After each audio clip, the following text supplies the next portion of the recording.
فأولئك هم المفلحون. ومن خفت موازينه فأولئك الذين خسروا أنفسهم في جهنم خالدون تلفح وجوههم النار وهم فيها كالحون. ألم تكن آياتي تتلى عليكم فكنتم بها تكذبون.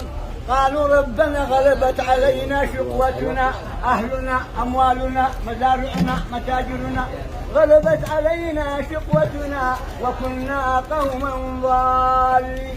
ربنا أخرجنا منها فإن عدنا فإنا ظالمون. قال اخشوا أن يمكثوا يا أهل الجنة خلود بلا موت ويا أهل النار خلود بلا موت.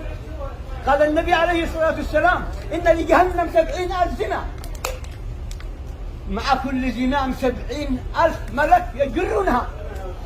لمن؟ لي ولك والأختي والأختك والأبوي وأبوك وجاري وجارك والعياذ بالله والعياذ بالله. هذا كيف نقدر؟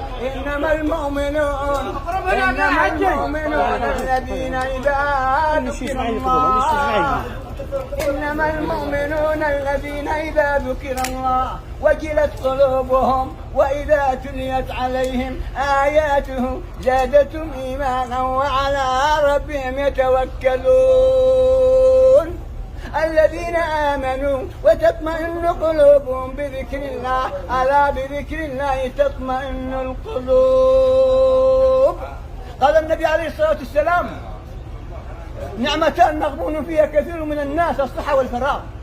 وتعلق العبد تفرغ العبادة أمر صدرك غنى وأسد فقرك وإن لم تفعل ملأت يدك شغلا ولم أسد فقرك. من أمسى وهمه الدنيا فرق الله شمله وجعل فقره بين عينيه. قال النبي عليه الصلاة والسلام ولا ينام من الدنيا إلا ما كتبه الله له. ومن أمسى همه الآخرة جمع الله له شمله وجعل غنى في قلبه وقال الدنيا تأتيه وهي راغمة. من كانت الدنيا همه ألزم الله قلبي 4 خصال: هما لا ينقطع منه أبدا، وشغلا لا يتفرغ منه أبدا، وفقرا لا يبلغ غناه أبدا، وأملا لا يبلغ منتهاه أبدا. قال هناك يعني وإلا تتركوك فيها كركب الوحش بالبرية. وتعالى يقول عبدي خلقتك لعبادتي فلا تلعب وقسمت لك رزقك فلا تتعب. إن رضيت بما قسمته لك أرحت قلبك وبدنك وكنت عندي محمودا. وإن لم ترضى بما قسمته لك فوعزتي وجلالي لأسلطن عليك الدنيا تركض فيها كركب الوحش بالبرية وكنت عندي موجودا. وهذه الدنيا التي قد فاخر فيها ونعمل ونترك زهرة أتعاذ ربها أنها زهرة بس. ولا تمدن عينيك إلى ما متعنا به أزواجا منهم زهرة الحياة الزهرة. وهذه النبات تجري من هذه الزهرة 3 أيام 4 أيام محلة.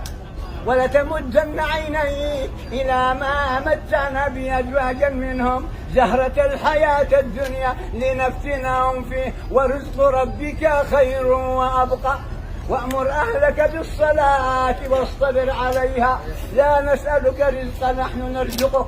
قال أحد الصحابة إن الدنيا قد ولت حذا مع باقي منها إلا صبابة كصبابة الإناء وإنكم منتقلون لا دار لا ولا لها. قال النبي عليه الصلاة والسلام مثل الدنيا على الآخرة كمثل الرجل يوضع أصبعه باليم بماذا يرجع بلد. هذا الكلام نقتنم هذه الفرصة هذه الساعة يعني حتى المغيب لأنها فرصة قد مشينا يعني قد وعظونا الناس كثير بهذه ما شاء الله بهذه يعني المواعظ بهذه المشاعر. هذا اليوم أفضل يوم هذا اليوم حبيب الكرام نمشي يعني إذا قالوا لنا مشاعر المشرفين نخرج بالذكر حتى تغاب. وكذلك أينما كنا ونحن بالذكر. قال النبي عليه الصلاة والسلام ما من ساعة تمر على ابن آدم لم يذكر الله فيها إلا كانت عليه حسرة وندامة يوم القيامة. الحرب الذكر جهاد. النبي عليه الصلاة والسلام قال هل أدلكم بخير أعمالكم وأزكاها عند مليككم وأرفعها في درجاتكم وخير لكم من إنفاق الذهب والفضة وخير لكم من أن تلقوا عدوكم فتضربوا أعناقهم ويضربوا أعناقكم. قالوا بلى يا رسول الله. قال ذكر الله. أفمن شرح الله صدره الإسلام فهو على نور من ربه فويل للقاسية قلوبهم من ذكر الله. أخوف آية في القرآن فمن يعمل مثقال ذرة خيرا يره ومن يعمل مثقال ذرة شرا يره. قال النبي عليه الصلاة والسلام ما منكم من أحد إلا سيكلمه الله ليس بينه وبينه ترجمان فينظر إلى أيمن منه فلا يرى إلا النار تلقاء وجهه، فينظر إلى أيمن منه فلا يرى إلا ما قدم، وينظر إلى أشأم منه فلا يرى إلا ما قدم. قال يعني وينظر إلى ما بين يديه فلا يرى إلا النار. اتقوا النار ولو بشق تمرة. جاء رجل يقول يا رسول الله دلني على دعاء أدعو به.